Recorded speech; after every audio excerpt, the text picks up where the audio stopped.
Ladies and gentlemen, Crown of Thoughts. I'm your host, Double A, and today we will be discussing hallucinogen persisting perception disorder. And this is described in the DSM hallucinogen persisting perception disorder, or acute hallucinogen induced psychosis, is the re experiencing when the individual is sober of the perceptual disturbances that were experienced while the individual was intoxicated with the hallucinogen and other shit. And this was interesting to me because I was watching a bunch of shit on schizophrenia because it's a pretty cool disorder. It's got some pretty cool symptoms to it. And I came across this hallucinogen persisting perception disorder because it was making a distinction that this is not the same thing, because in HPPD you know the perceptual distortions are not real, or not, you know it's happening. In schizophrenia, not so much. You don't really know that what's going on is, you know, isn't real. And schizophrenia is more auditory hallucinations anyway, whereas these are involving light.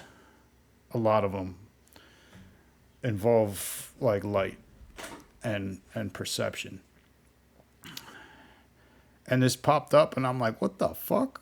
What kind of disorder is that? I was like, I gotta check it. I gotta look into this shit. Um, and so basically, what I'm finding is not a whole lot evidence. It's all anecdotal. There's not a whole lot of knowledge on how to treat it. All the treatments they've tried are a lot. Cognitive treatments, and then drugs, and all the types. They've tried a lot of medications, benzos, stuff. It's a bunch of shit they tried. I recognize some of them as bipolar meds, some of them as SSRIs, shit like that. And with those type of treatments, SSRIs are difficult because of how they work. Um, the they're antidepressant. They're for depression. The SSRIs affect it, different ones affect different parts of your brain, and different people need them for different parts of their brain because of how everyone's brain works. And there's a lot of variables, and it takes like a month to see if they actually work. And if they don't, you try a different one. Basically, that's how it works. So there's a lot of variables, and it's very hard to treat people with SSRIs. It's like a roll of the dice. You can get it. You can get it to work with some people. And so those are the benzos, I guess, are for anxiety, to treat the anxiety. So a lot of these. So I looked up what is HPPD, what causes it, and so what causes it is use of psychedelics, and it say it can happen within 24 hours, or it can take like a month later till you start to notice these side effects. And the side effects are described as perceptual disturbances, mostly due to light, or or some other things. And so all of that, and then so that's like the definition of it, the possible treatments, and what it what it actually is. So then I looked at a bunch of people who said they had this. and it was like out of body experience, high levels of stress. Um, this shit occurring for like a month afterwards, and then it would kind of dissipate through time. And got some ideas about this. So when you look something up on the DSM, if any of you have a DSM, you will know that it's like diagnoses. It's how to categorize shit. But what tends to happen is they try to diagnose anything you could possibly imagine. And so it gets so detail oriented that it becomes vague. And it's like they break they break everything down, and then you just keep going and keep going. The current DSM has got a lot more shit than the original one, and they just keep coming up with disorders. There's a disorder. There's literally one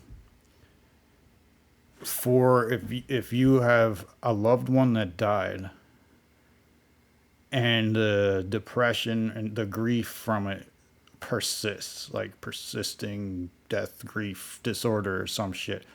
But it has the exact same symptoms of like a not being able to get over any kind of loss.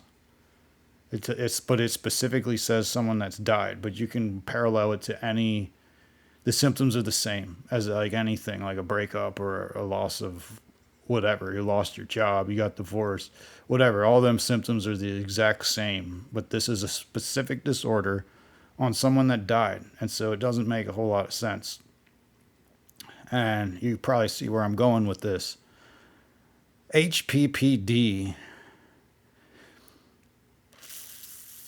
because sometimes the reason, and it's not actually a secret, but the reason the DSM breaks shit down to a million disorders is basically for the insurance companies. If you're seeing a patient and you can't diagnose them with something, the insurance might not cover it, and that's why there's like infinite number of different disorders. I mean, that's one of the reasons, and it's not really a bad thing necessarily. But moving forward, HPPD. I mean, I know a lot of people that have done excessive quantities of psychedelics. None of them report anything like this. And so, like, extreme anxiety and depersonalization for like 2 months afterwards seems weird to me. And I wonder, I wonder a couple things.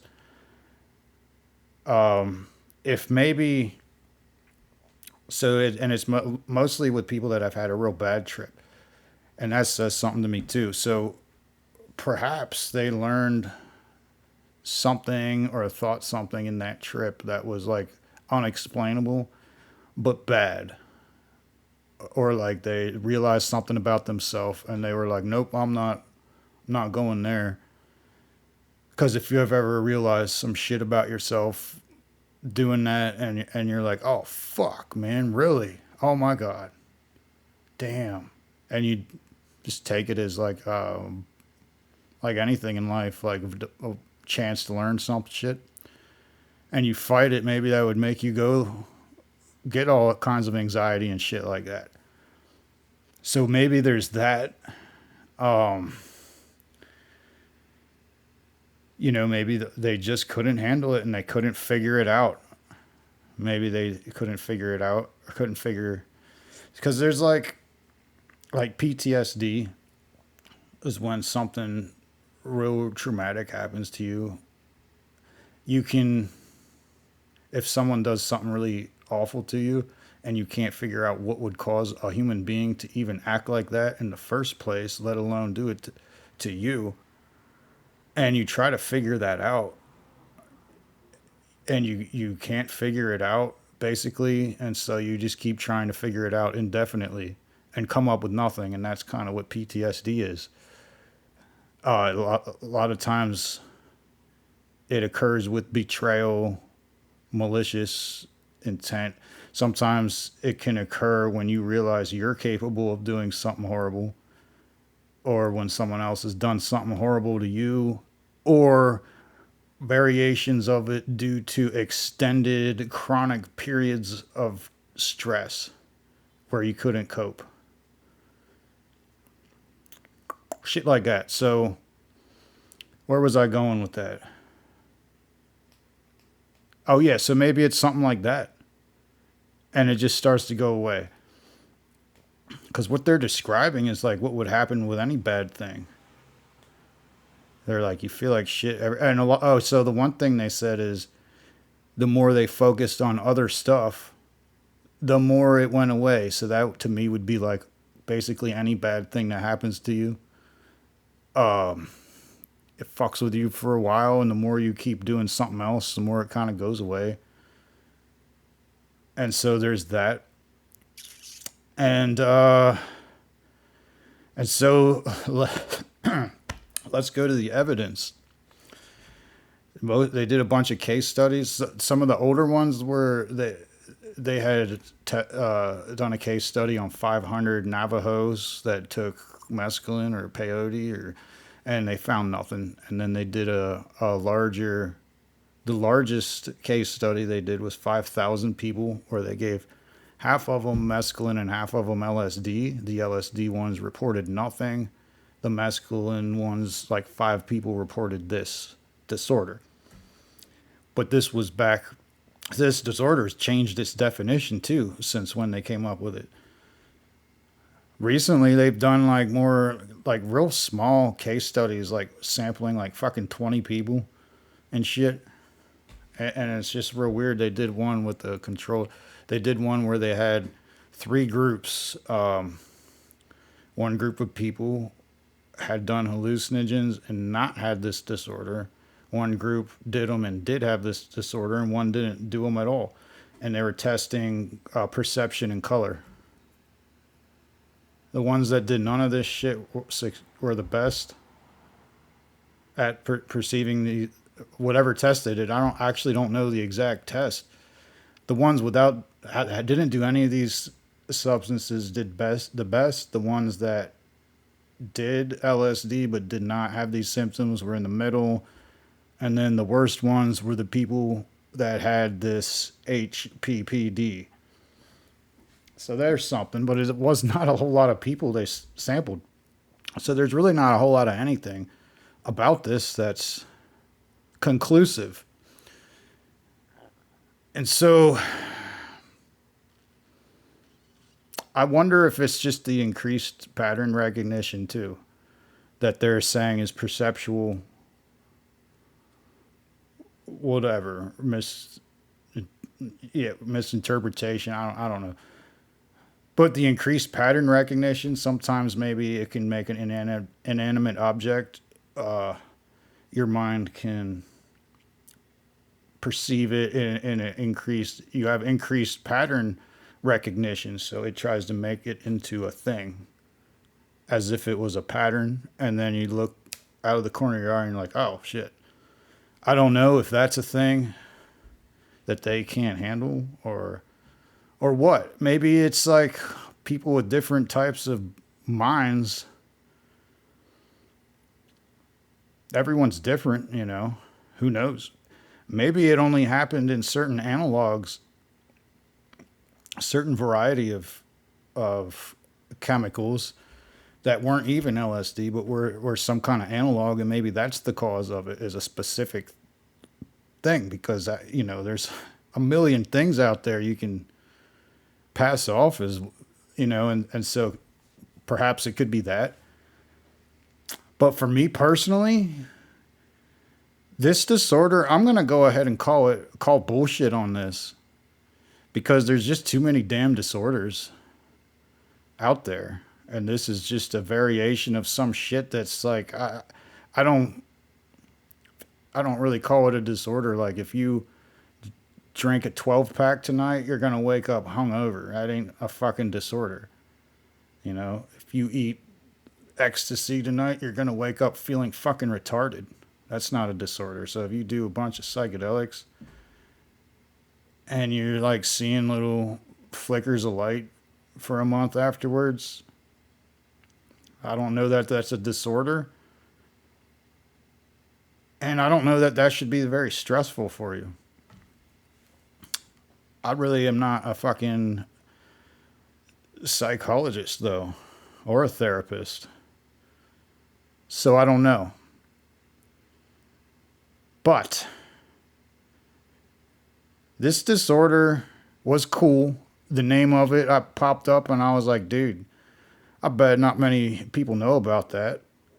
And I wonder what I even think about it. And I'm going to see what Crown of Thoughts people think about it. If you guys are suffering from this ailment and it's ruining your life, please leave a comment. And if you guys have no clue what this would be about, but you have experience with psychedelics, leave a comment. If you guys just want to tell me to fuck off, leave a comment. And so here we are, hallucinogen persisting perception disorder, or HPPD.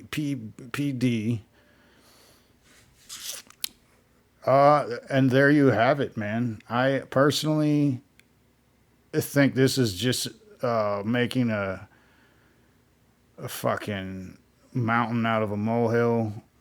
I think everyone just has issues and we make way too many disorders. And that's kind of what I think. Everything you go through in life is not a disorder. You know, we break shit down into a lot of disorders in the DSM, and it's actually really interesting. Pretty cool shit. But, you know, when you see a patient, you they give you symptoms and you can kind of break it down and get a baseline of like, oh, this is what's going on with them. I bet these things will help treat it. But when you make so many fucking disorders that they all have overlapping symptoms and they all have similar treatments and shit, it's almost like you're just making up a whole bunch of shit so you have something to say to the insurance company. This guy has this, this, and this. That's why he's here, not just because he's going through a rough period in his life or whatever. So there you have it. Crown of Thoughts, hallucinogen persisting perception disorder. And that's a good one. If you guys are into psychology at all, I thought this was a pretty interesting topic. And if you guys have done psychedelics at all, to you, this is probably a pretty interesting topic. So, you guys have a very good day. Go out there, do something, you know, in the sun. Maybe you'll see a whole bunch of extra fucking rays coming off it at you and shit. Might be cool. If you have this disorder. Otherwise, you don't get to fucking do that. Peace out, motherfuckers. Crown of Thoughts.